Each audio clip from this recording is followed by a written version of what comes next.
¿Qué tal, amigos? Bienvenidos a una nueva edición de P1 y créanme que este es un inicio de dos capítulos muy especiales porque desde que comenzó P1 junto con Diego queríamos ir a Tucumán, viajar a Tucumán, a Concepción, a la segunda ciudad más importante de la provincia, para tratar de reconstruir y contar la historia del máximo ídolo deportivo que ha tenido la ciudad, que se fue trágicamente, pero que dejó una huella realmente imborrable dentro del automovilismo, porque fue no solo un campeón post-mortem, el único que tiene en la historia del TC, sino también un tipo muy recordado por su calidad conductiva por todos sus rivales, que se fue joven, estaba a punto de cumplir 40 años, cuando Nassif Stefano, ese es el gran personaje que comenzaremos a presentar en el día de hoy, perdió la vida en aquel trágico accidente de Aymogasta, el cual trataremos de detallar y entender en la segunda parte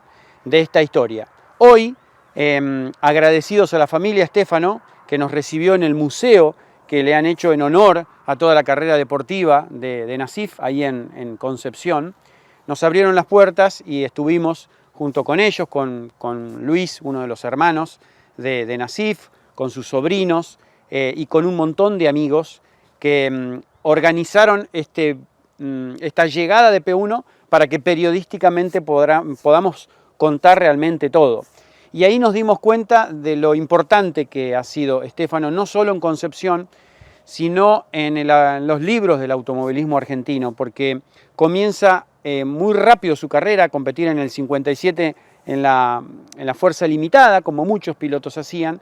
Rápidamente debutará con un auto viejo que compró en el turismo carretera, en grandes premios, y comenzará a consagrarse en la Fórmula 1 mecánica argentina. Rápidamente en ese momento había un gran nivel mecánico en esos autos y era una categoría muy popular que iba a la par del turismo carretera.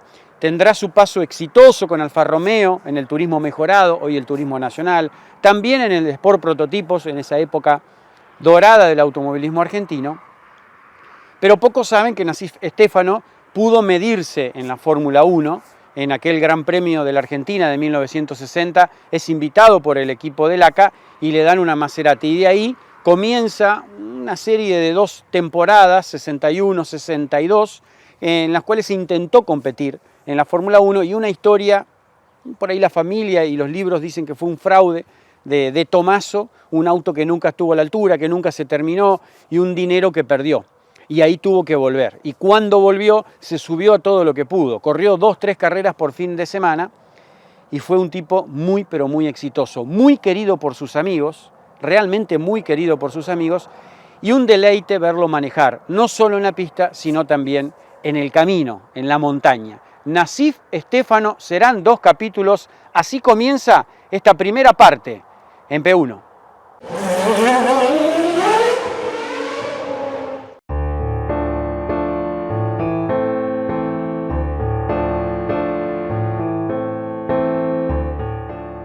Bienvenido al Museo Nassif Stefano, acá en la ciudad de Concepción, provincia de Tucumán.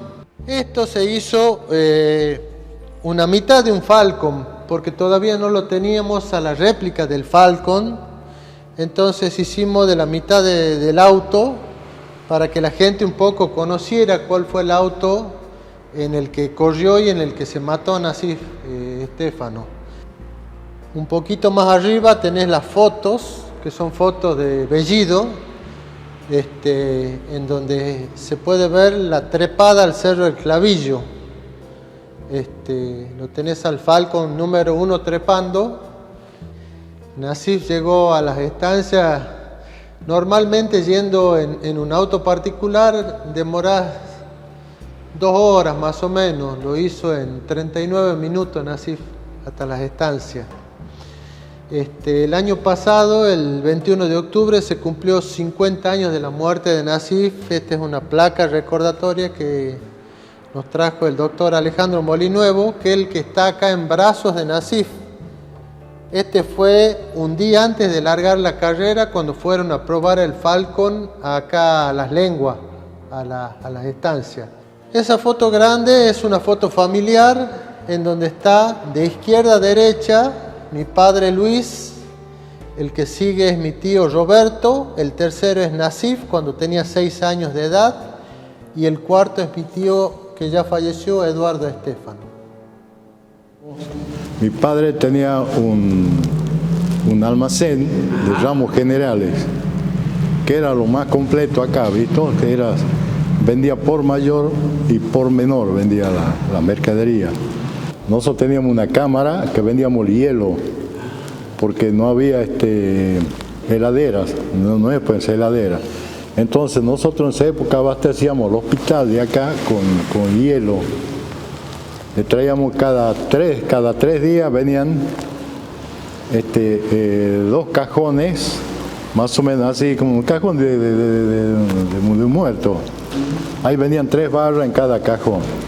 Entonces teníamos que ir con Nasí, que Nasí era menor, y yo también, a la estación a buscar a la 1:30 que venía el tren con el hielo, para llevarlo al hospital. Entonces lo llevábamos al hospital eso, que Nasí manejaba, porque lo tenían los baristas, métase multa mi viejo. Entonces era las 1:30, 2 de la tarde que no estaban los baristas, entonces íbamos a la estación con Nasí y ahí manejaba, y me daba a mí un poco, yo para que esté contento. Llevábamos el hielo, lo poníamos en la heladera del hospital y llevábamos los cajones de vuelta y al ferrocarril, el ferrocarril llevaba a Tucumán. Cada 3 días teníamos que hacer ese trabajo Nasí. Y éramos menores de edad. Y porque Nasí era clase 32 y yo 37. La unión con Nasif en realidad es la unión de las familias. La familia Estefano con la familia Cadeñanos, que casualmente se inició en la calle que hoy lleva su nombre, Nasif Estefano, que antes era calle Libertad. Nosotros éramos vecinos, vivíamos enfrente. Y había un señor que vivía acá en la esquina, que nos hacía de changador, ¿ha visto? Para cargar y descargar todo. Y él lo hablamos para que él lleve, vaya con Nasí, y él descargue allá las cosas. Y cuando viene de vuelta, le cuenta a mi viejo, este changador, de que la mercadería llegaba entreverada toda. Los que iban con la camioneta echando diablo, ¿visto? En aquellos tiempos, Concepción era un pueblo chico y había muchos deportes ya. Si bien acá no había televisión, no había radios, entonces no sabíamos de canales a nivel nacional. Había radios provinciales y se practicaban muchos deportes. Y los deportes más importantes eran, por ejemplo, automovilismo y fútbol, básquet, automovilismo, deportes locales. En ese tiempo, Nasif se reúne con gente de mayor edad que él, que ya corrían. Había, por ejemplo, un hombre que se llama Germán Rivera, que ya corría a nivel nacional. Y ese hombre, como todo pueblo, tenía su corredor en turismo carretera. Entonces Nasif decide amar ese deporte, seguirlo. Nació junto con otros niños, entonces lo seguían a don Germán Rivera. Y don Germán Rivera era un hombre humilde, simple, campechano, y dejó llegar, tenía hijos de la misma edad de Nasif, dejó llegar a muchos muchachos a sus talleres. Nasif le encantó, aprendió, fue un estudioso. Entonces empezó a correr y rápidamente empezó a correr con autitos de fuerza limitada, con motores pequeños. Algunas veces les prestaban motores, pero él armó su chasis. Entonces desde niño conoció la mecánica, corrió muchas carreras a nivel provincial. Ya le gustaba el asunto de los autos, empezó a armar un auto de pista y bueno, y con ese le tocó el servicio militar, 2 años las marinas.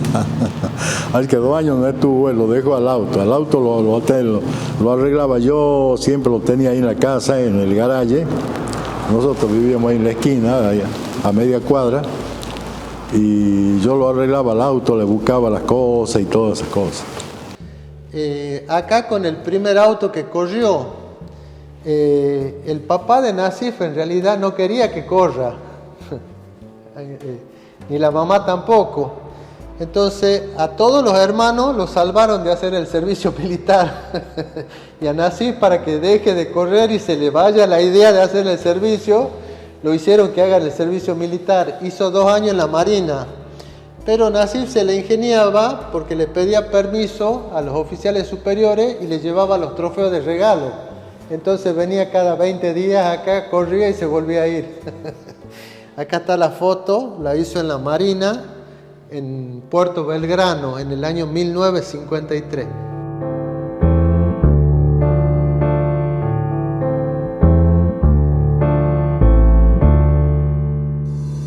Si estás buscando un repuesto original o alternativo para tu vehículo importado, CBM Auto. Años de experiencia. Miles de clientes satisfechos. Importador directo desde Estados Unidos y Europa. cbmauto.com. Yo, Norberto Fontana, te lo recomiendo.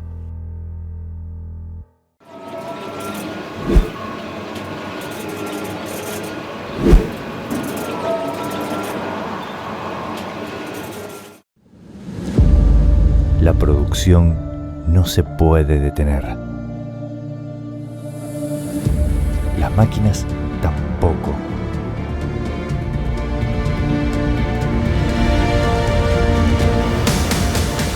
Urbi, Ingeniería Industrial. Llegó Alemania Petrolhead Tour, un recorrido de 2000 kilómetros por la cuna del automóvil, en español, de la mano de Motorius y con todo incluido.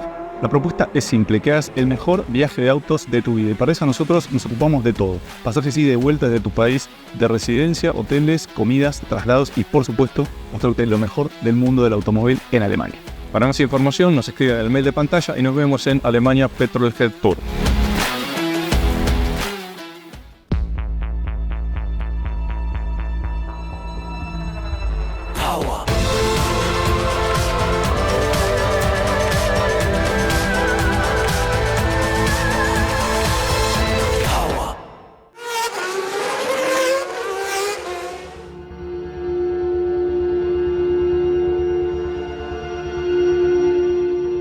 La historia cuenta de que viene una carrera a nivel nacional en Jujuy. Entonces Nasif va con su autito de fuerza limitada, y fuerza libre era como la Fórmula 1. Entonces faltaban pilotos y les dicen que había pocos pilotos en la grilla de partida de fuerza libre, que era como la Fórmula 1. Y el autito de él más pequeño, le dicen que si querían largar de atrás, que por favor, para que la grilla de partida sea mucho mayor. Y bueno, Nasif decide que sí, con un autito que no estaba a condiciones a nivel nacional para pelear con pilotos del prestigio de Ramón Requejo, Galaverna, Froilán González, pilotos destacados ya a nivel nacional y que habían corrido algunos a nivel internacional. Viene en Jujuy y fue una revelación, porque en pocas vueltas estaba primero. Entonces, con un grupo de amigos deciden comprar un auto a nivel nacional, el auto en fuerza libre de la familia Iglesias, de Jesús Ricardo Iglesias. Lo compra y empieza con las peñas, con su taller, con su grupo de amigos a intentar pelear, a ir a buscar cómo podría ser a nivel nacional, si podía hacer carreras. Va con el grupo de amigos y demuestra en Rafaela, demuestra que sí. Justo en esos años, deja de correrse la Fórmula 1 mundial en Buenos Aires y se hacen triangulares en Brasil, en Uruguay y en Argentina. Y como Nasif ya tenía su auto y los comisarios deportivos habían visto que había nacido un nuevo corredor o alguien que podía ser una revelación, lo invitan a correr carreras a nivel nacional e internacional. Y bueno, Nasif demuestra, siendo joven, demuestra que realmente podía ser un corredor, que podía ser un corredor de élite. Entonces en el año 1960 fue invitado por el Automóvil Club Argentino, él tenía 28 años, a ser piloto de Fórmula 1. Corre en el Autódromo de Buenos Aires con una Maserati 250F, que el jefe de la escudería argentina era Juan Manuel Fangio. Y ya estaban corriendo las Cooper Kliman, BRM, con distintos motores.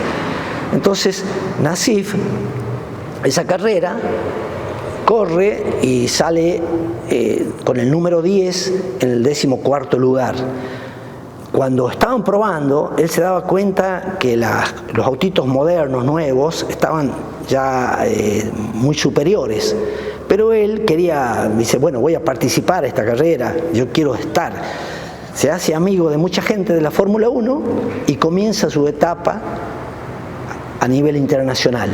Él viene acá, se junta con sus hermanos, con sus amigos y dice, yo quiero ser un piloto de Fórmula 1. Pone todo el esfuerzo. Tenía un taller mecánico, taller de rectificación, tenía auto de carrera. Decide vender todo.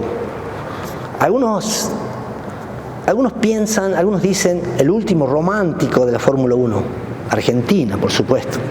Vende todo y decide, por supuesto, con el asesoramiento de mucha gente. Juan Manuel Fangio, él pide asesoramiento y Fangio le dice, es muy difícil correr acá, vos corriste porque nosotros, sos el mejor piloto argentino, uno de los mejores pilotos, junto con Charlie Menditegui, Bonomi, muchos otros eran los mejores, entonces le dieron esos autos. Pero a nivel mundial vas a tener que luchar en Europa, y Fangio le explica. Vende todo lo que tenía acá en Concepción, todo, propiedades, autos, rifa, todo, y lleva $8.000. Y bueno, como era muy difícil incursionar en Europa, Fangio le recomienda que lo vea Alejandro de Tomaso, pero Alejandro de Tomaso era una persona que recién estaba empezando a construir el auto. O sea, no era un constructor ya formado, que había probado, que tenía experiencia. Recién empezaba. Entonces Nassif le da los $8.000 y le promete que en el año 62 le iba a terminar el auto. No le termina en el año 62, vuelve a ir en el 63 y corre una carrera que es el Gran Premio de Roma y se da cuenta que el auto era técnicamente inmanejable, que no tenía solución, que era un auto que no podía correr directamente. Entonces pierde sus mejores años, digamos, su mejor tiempo como deportista, lo pierde y vuelve de Europa sin los $8.000 y estafado por el señor Alejandro de Tomaso. Hay una polémica y decide venir desilusionado a Argentina. Había perdido su taller, su casa, su auto, todo su sustento económico. Vuelve a Argentina y decide comenzar su periplo o su vida deportiva en la República Argentina. Cuando él viene de Europa, ve que de la única manera que si quería tener conexión con la Fórmula 1, tenía que correr en la Fórmula 1 a nivel nacional. Él ya había corrido, su auto que lo había vendido era Fuerza Libre, que después pasó a llamarse Fórmula 1. Entonces, Nassif se contacta con esta gente de Río Cuarto, que tenía un auto fabuloso, hecho por ellos, unos constructores. Entonces se llamaba Campetelli Montalenti. Y en Río Cuarto, cuando lo visitamos, como lo vemos a Campetelli en ese momento, y nos dice el flaco, por decirle, por Montalenti, que era un hombre alto, delgado, está en el autódromo precisamente con el auto de Nassif, que es el auto que va a correr Nassif, ¿no? Y cuando llegamos al autódromo, nos lleva él en un auto, porque nosotros andábamos en colectivo, nos llevan en un auto al autódromo y me acuerdo cuando entra, en ese momento Montalenti estaba dando vueltas haciendo trompo en el autódromo. Y yo le digo a Nasif, mira lo que te espera, Nasif, por el auto. Diciendo. Y me dice, no, ya no ves, dice. Y llegamos donde estaba Montalenti. Montalenti se baja para mostrarle el auto a Nasif, que me llamó la atención porque tenía una caja en el medio con los cambios eran como de tractor, tenían unas guías para manejar la palanca. ¿Ves? Yo digo, che, pero no sé, me llama la atención.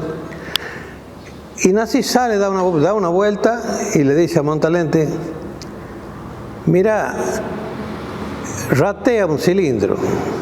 En las vueltas ratea un cilindro. Y ahí lo vi a Montalenti sacar esa pipeta como si fuera de bioquímico y sacarle la nafta a los carburadores, y efectivamente uno tenía menos carburador, menos nafta que el otro. Le pone y sale Nasif. En la primera vuelta, da la primera vuelta y después da la segunda vuelta, y lo veo saltar a Montalenti con una alegría. Saltaba así el flaco con un mameluco de eso que se usaban antes, ¿viste? Eso enterito, eso overol. Y lo veo saltar y dice, récord del circuito. Era la segunda vuelta. ¿Ven? Desde chico uno descubrió el ídolo. Empezó a escuchar sus hazañas, a ver, porque no era normal eso para nosotros, éramos muy chicos. Lo único que nos interesaba en esa época era que Nasif venga a Concepción, verlo, porque verlo significaba que Alfredito Estéfano me buscaba y Nasif nos hacía dar una vuelta en el auto que traía, porque siempre traía autos que no se veían acá. Entonces, la locura nuestra era que él venga. En este panel tenemos dos partes, ¿no es cierto? Una hazaña que pasa 80 autos en 40 kilómetros de montaña en el tramo de Carlos Paz, el Cóndor, provincia de Córdoba, con un Fiat 1500.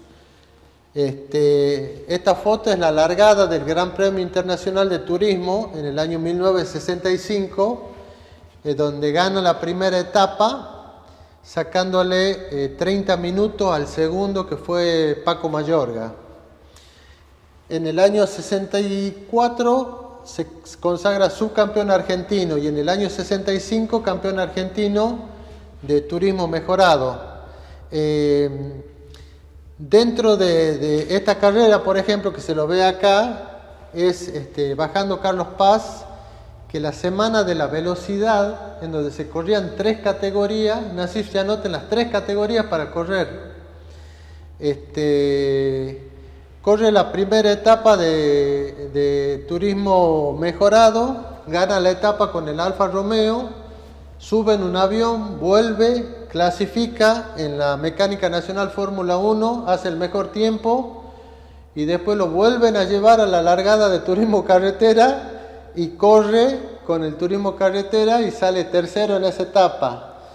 Es como para hacer una película de ficción, porque gana la carrera de turismo mejorado, gana la carrera de Mecánica Nacional Fórmula 1 y abandona por problemas mecánicos la carrera de turismo carretera. Si no, iba a ganar las 3 carreras en la temporada, en la semana de la velocidad, digamos. Era un piloto que corría todos los domingos. Corría en turismo carretera, corría en Sport Prototipo, corría en turismo internacional, y todos sus títulos lo invitaban a cualquier carrera. Corría en Uruguay, corrió en Brasil, con Bianini, eran íntimos amigos, corrieron en Nürburgring, corrieron en Reims, conocía toda Europa él, había estado 2 años esperando su auto. En varias temporadas internacionales y en la Mecánica Nacional Fórmula 1, el estilo de manejo que tenía Nasif. Ahí te dice Nasif Estéfano que a nuestro juicio es uno de los mejores pilotos argentinos, nos muestra su perfecta posición de manejo. Acá en este panel el diario Clarín del 4 de octubre del 2003 lo pone a Nasif como uno de los 12 mejores pilotos de toda la época del turismo carretera. y la revista Campeones en octubre del 2003 lo ponen así como los mejores pilotos de todos los tiempos, junto a Juan Manuel Fangio, Oscar y Juan Galvez, Copelo, Di Palma, Mouras, etc. En el siguiente panel vemos una hazaña de Nassif en la temporada internacional de Fórmula 3, que en la ciudad de Rosario se corría en el Parque Independencia de la ciudad de Rosario y logra un récord impresionante de bajar 23 seguidas su propio récord de vuelta. Hace la pole position y cuando larga se le rompe la primera caja, la primera marcha de la caja de cambio. Queda último, lo pasa a todos y una vuelta más ganaba la carrera. Llega segundo pegadito. Estefano, el hombre del día, la revista Gente, publicación. Esta carrera la ganó Silvio Moser.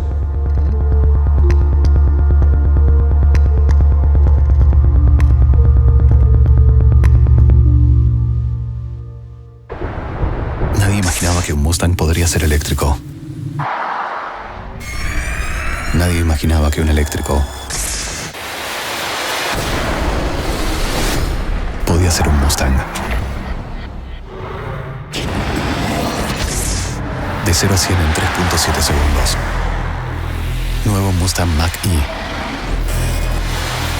El único eléctrico que es un Mustang. La inteligencia encuentra el camino.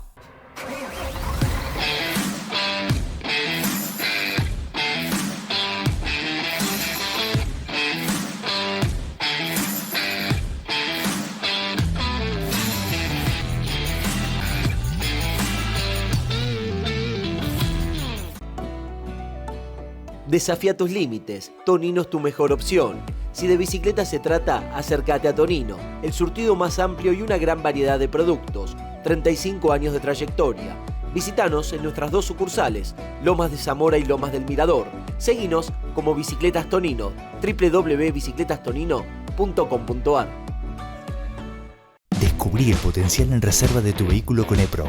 Mejoramos el torque y la potencia, optimizando así el consumo de combustible. Trabajamos en camiones, maquinaria agrícola y pickups. Ofrecemos soluciones electrónicas a fallas típicas.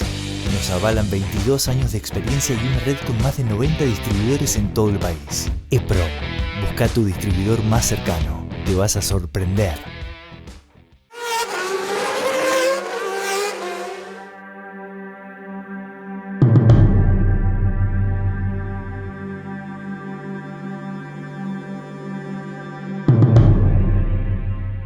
Vamos a subir a la planta alta del museo, en donde están exhibidos 2 autos más y muchos efectos personales importantes de Nassif. El Sport prototipo, que corrió en la temporada 1970, es el famoso matetón construido por el señor Alfredo Romero, un artesano, un chasista, un artesano. Era un vehículo que tenía un chasis torino y se lo hizo todo de aluminio en la fábrica militar de aviones. Tenía un motor Ford 8 cilindros, preparación libre, 4 carburadores, casi 400 caballos de fuerza y una velocidad máxima estimada cercana a los 290 kilómetros por hora. Las cubiertas que se usaban en ese momento eran las que usaban la Fórmula 1 internacional, las Dunlop. Bueno, acá podés ver un poquito lo que era el auto. Lamentablemente por una cuestión presupuestaria no están dando el auto, pero podés ver la butaca, el cinturón que tenían, un tanque de 200 litros de combustible, el tanque de aceite y la temperatura infernal que tenía dentro del auto. Bajaban aproximadamente entre 6 y 7 kilos cuando corrían. Está dentro del proyecto del museo, si tenemos colaboración del gobierno, de alguna empresa privada, de poder hacerlo andar al auto también. En esta vitrina están cosas de mucho valor sentimental para nosotros. Está el casco con el que se mató Nazif, que es el casco que se usaba en esa época. No se usaba todavía en el turismo carretera los cascos integrales, ni con intercomunicadores, ni nada. Un poquito más arriba tenés el Olimpia de Plata, que ganó como mejor piloto de la Argentina en el año 73. Y en el año 72 fue nominado como uno de los 3 mejores pilotos argentinos. Acá tenés una máscara para la tierra que se ponían porque como eran gran premios de 2.000, 3.000 kilómetros, entraba mucha tierra en el habitáculo, entonces se ponían una máscara para no tragar tanta tierra. En la foto se lo ve con la máscara puesta. Cuando llegaba a Concepción el gran premio y hacía una neutralización. También tenemos un carnet de conducir de Nazif, varios carnets de conducir, una tarjeta de acreditación de la Asociación Argentina de Volantes, licencias de conducir, un cronómetro Omega que usaba él y una tarjeta Diners. Y también la famosa gorra que usaba él. Siempre que salía del auto se ponía la famosa gorrita Cuadros o una de esas gorras escocesa que la traía cuando se iba de Inglaterra. Y aquí tenemos el reloj que venía puesto, que quedó clavado exactamente en la hora que se mata, a las 9:34 de la mañana. Él larga a las 9 en punto de La Rioja y se mata a las 9:34 en la localidad de Aymogasta. Bueno, en esta vitrina están algunos de los trofeos. Yo considero que en el museo existe un 10% de los trofeos que ganó Nazif, porque los regalaba todo. Hay un amigo de él en Buenos Aires que debe tener más trofeos que lo que tiene el museo. Le estamos pidiendo que los traiga para acá y está medio durito el amigo. Él va a saber de quién hablo. Estos trofeos son casi toda la mayoría de la primera época, de las categorías, de las carreras zonales que corría acá. Y acá tenemos una foto que nos donó el fotógrafo Armando Contreras, en donde se lo ve, en una con Eduardo Copelo. Acá tenemos un premio que le otorgó la revista El Gráfico como el automovilista del año, en el año 73. Fotos del turismo de carretera adentro del auto, algunas plaquetas, autos que donaron personas que vinieron al museo. Las nominaciones para el Premio Olimpia de Plata, una publicidad que se la trajo de Italia, que era una gacetilla de noticias de Alfa Romeo, en donde destaca el triunfo de Nazif con la Giulia en Carlos Paz. Tenemos una botella de champán también, un volante que nos donó Pablo Satriano, el hermano de Emilio Satriano, nos donó un volante que pertenecía a Nazif también. Vino a conocer el museo antes de fallecer, Pablo, una gran persona. Acá tenemos un busto que lo hizo un escultor de acá de Tucumán. Y plaquetas, numerosas las gorras que se usaban en ese momento y un magazine que era anterior a los pasacassette, con algunos magazines que él escuchaba en su auto, ¿no es cierto? Para este sector ya lo tenemos a una réplica del Brabham de Fórmula 3 Internacional, en donde se consagra campeón en performance en el torneo Average. Este auto fue patrocinado por la señora Dora Rodríguez Marsili de la escuela Oscar de conductores. En este auto se destacó Nazif, entonces quisimos tenerlo también en el museo. Un poquito más adelante tenés los mamelucos que usó Nazif cuando fue a correr en la Fórmula 1 Internacional. Uno corrió en el Gran Premio de Roma y el otro lo usó cuando ganó las 12 horas de Reims en Francia. Acá tenemos los títulos de campeón y subcampeón en turismo mejorado y mecánica nacional Fórmula 1, un poquito más de trofeos, la admisión del Chevrolet Wayne, una junta de tapa de cilindro del Chevrolet, el asiento que se usaba antes, en esto iba sentado en los autos de mecánica nacional Fuerza Limitada. Después en el taller mecánico tenemos los pistones, que ellos los forjaban a los pistones, los líquidos de freno, los Alfa Romeo usaban aceite de ricino como aceite de motor, más trofeos, una obra de arte que hizo un amigo de Nasif, el contador Manuel López, que nos donó al museo, una radio donde el papá de Nasif escuchaba las carreras, Nasif sentado en el McLaren de Sport Prototipo Nacional, ahí está en la quinta de Andrea Bianini jugando al fútbol. Acá más adelante tenemos, hablando de Andrea, tenemos la puerta del auto de Andrea Bianini cuando se accidenta en Las Flores. La puerta voló como 200 metros y una persona la recogió a la puerta y nos vino y nos donó acá.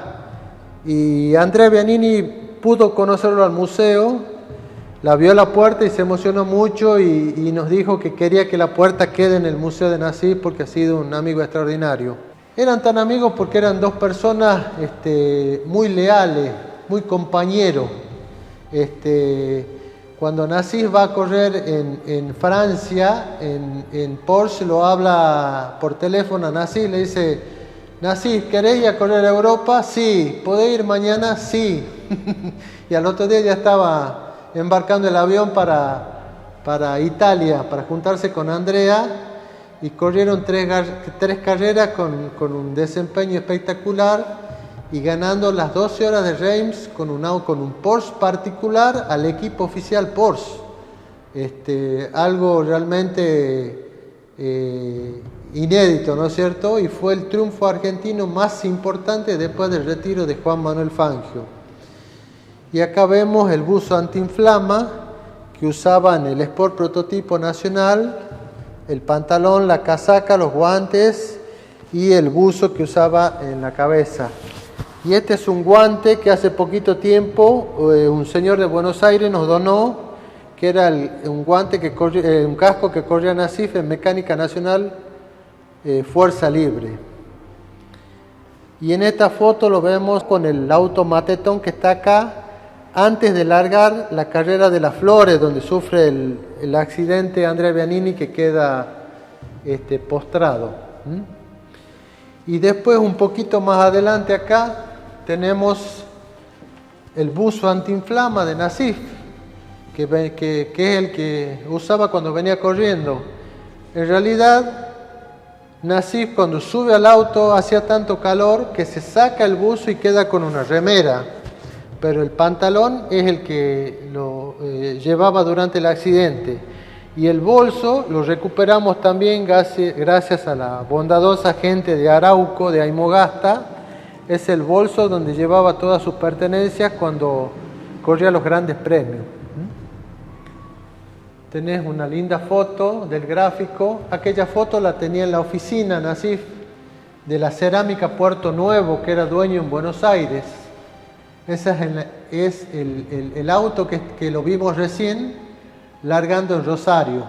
Y la foto de abajo es llegando de la carrera San Juan Calingasta, la carrera más difícil y peligrosa del país, que la ganó Nasif, las dos únicas ediciones que se las realizó, y después no se realizaron más por la extrema peligrosidad.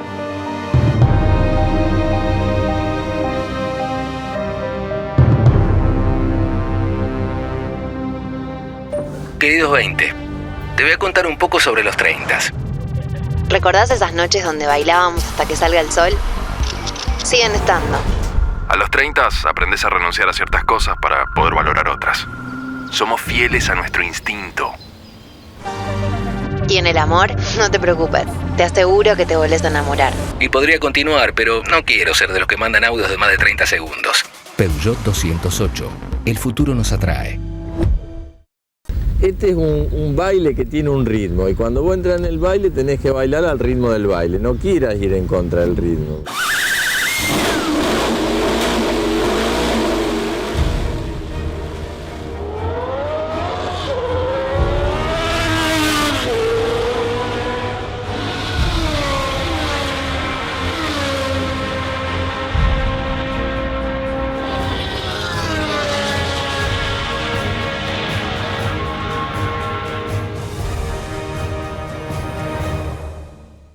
En cualquier tipo de riesgo ponemos seguridad.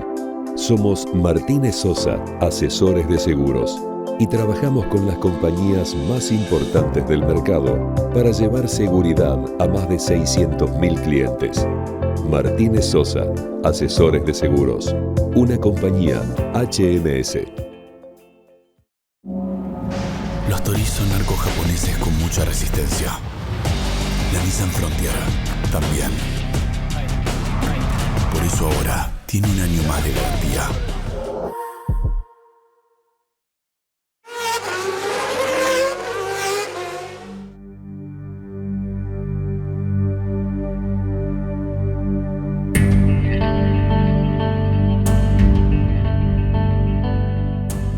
Verlo manejan así era algo de otro planeta. Realmente el que lo vio manejar te lo va a decir. Yo no me olvido nunca cuando corrió con un auto prácticamente estándar de don Luis, hermano, que vino de visita a Nasif y corrió, y nosotros estábamos en un lugar que se llama La Lengua, que es donde empieza el caracol de la subida al cerro. Y cuando venían bajando, Nasif venía manejando con una mano afuera. Y el auto no se lo sentía, al escape del auto no se lo sentía. Después con el tiempo, cuando uno entiende más de automovilismo, por medio de la mecánica, porque yo también armé autos de carrera con mi hermano, armamos muchos autos para otra gente, entiende de que el ruido no se sentía porque él venía en un cambio más que todo. Entonces, era un piloto rapidísimo, era un piloto que vos no lo veías hacer nada de más, todo era lo justo y aprovechaba el máximo del camino. Este auto que tenemos acá es un Fiat 1600. Nasif tenía un contrato con el gobierno de Tucumán, el Banco Comercial del Norte, con la Secretaría de Turismo de Tucumán, y faltaba una carrera para completar el contrato que tenía con estas empresas. Entonces un día viernes a la noche, este era el auto particular de mi padre, y le habla diciendo que iba a correr el desafío a la montaña, era desde Concepción a Las Estancias, ida y vuelta.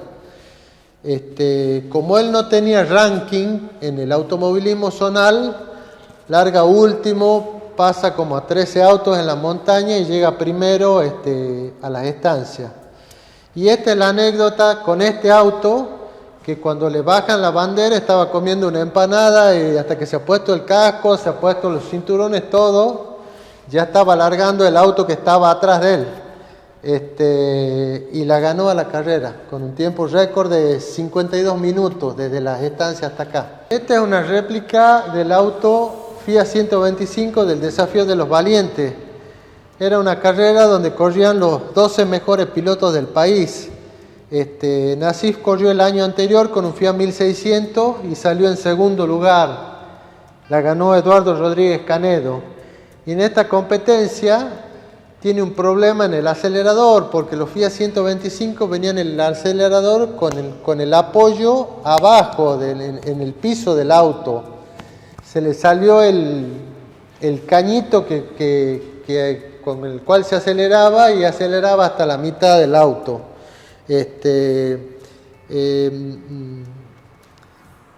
Los autos eran provistos por Fiat Argentina y se invitaron a 5 mejores pilotos extranjeros seleccionados. Este fue el 12 de septiembre del año 1972.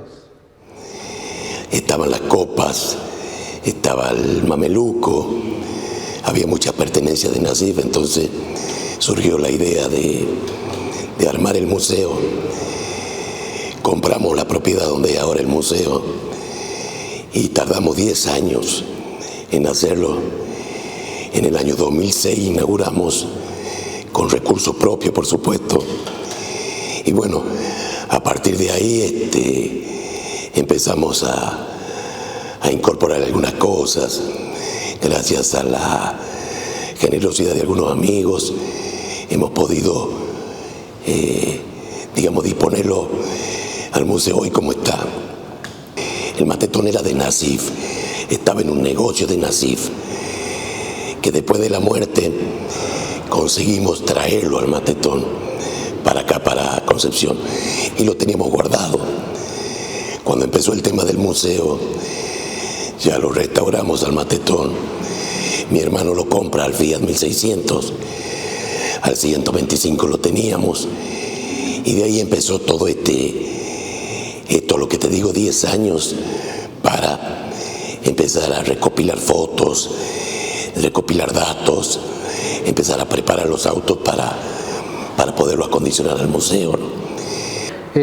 Yo sacrifiqué muchos años de trabajo para que podamos construir este museo, porque gracias a Dios mi padre y mi tío juntaron mucha cantidad de material, de revistas, y bueno, teníamos el casco, teníamos el reloj que usaba él, teníamos una tarjeta de crédito del año 68, el carnet de manejo, un montón de elementos personales de Nasif, y realmente que estén guardados en un cajón no tenía sentido. Entonces yo sacrifiqué de hacer cosas personales para poder rendirle un homenaje a Nasif, ¿no es cierto?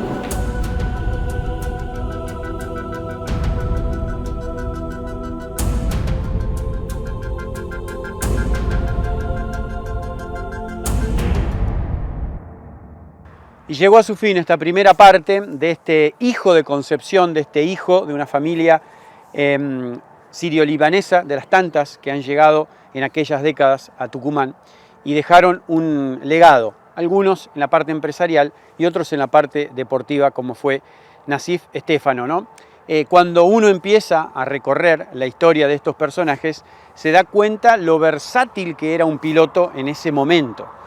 Nos ha pasado con el Pájaro Garro y tantos otros, desde aquella historia que contamos de Traverso y un montón de pilotos de rally o de turismo carretera, que debían competir en la montaña y en el asfalto, acelerar de verdad, y si tenía que subirse a un Fórmula 1, como lo hizo Stefano, seguramente no iba a defraudar. Muy amigo de Andrea Bianini, con quien compitió en esa competencia de Sport Prototipo y demás, pero Stefano realmente demostró que era un tipo muy pero muy valioso en el auto que se subiese, y creo que queda esa incógnita de hasta dónde podría haber llegado en la Fórmula 1, porque él se sentía realmente capaz de poder competirle a los grandes. Lógicamente, el tema de los presupuestos, los autos, la Fórmula 1 siempre fue igual. Y creo que rescato el legado de Stefano en Concepción, porque Stefano puso en el conocimiento de mucha gente la ciudad de Concepción en Tucumán, sin dudas. Pasó con un montón de pilotos de turismo carretera, de turismo mejorado, turismo nacional, que hicieron conocidos a sus pueblos, a sus localidades y a su gente. Nos queda el segundo capítulo y tal vez uno de los más exitosos y tal vez el más trágico, sin duda, porque la temporada del 72 y del 73, que tocaremos en ese segundo capítulo, va a terminar con su abrupto accidente, su muerte, y con una visión de la familia que aún, en donde aún persiste el dolor, y un dolor muy crudo, una cicatriz que no cierra todavía de lo que sucedió en esa curva de Aymogasta, donde Stefano repentinamente perdió el control del auto y sucede ese accidente mortal. Hay muchas dudas para la familia, por eso quiero que estén muy atentos a lo que van a contar, a lo que aún, esa cicatriz que aún no se cierra, de algo que se contó en ese momento, y hay un montón de revistas y libros escritos sobre lo que sucedió ese día, pero lógicamente la visión de ellos es muy particular y muy digna de escuchar detenidamente. Por eso les pedimos que estén atentos a la semana que viene para terminar esta historia de uno de los pilotos más exquisitos que tuvo el automovilismo argentino y un campeón de turismo carretera. Nos vemos la semana que viene con la segunda y última parte de Nassif Stefano en P1.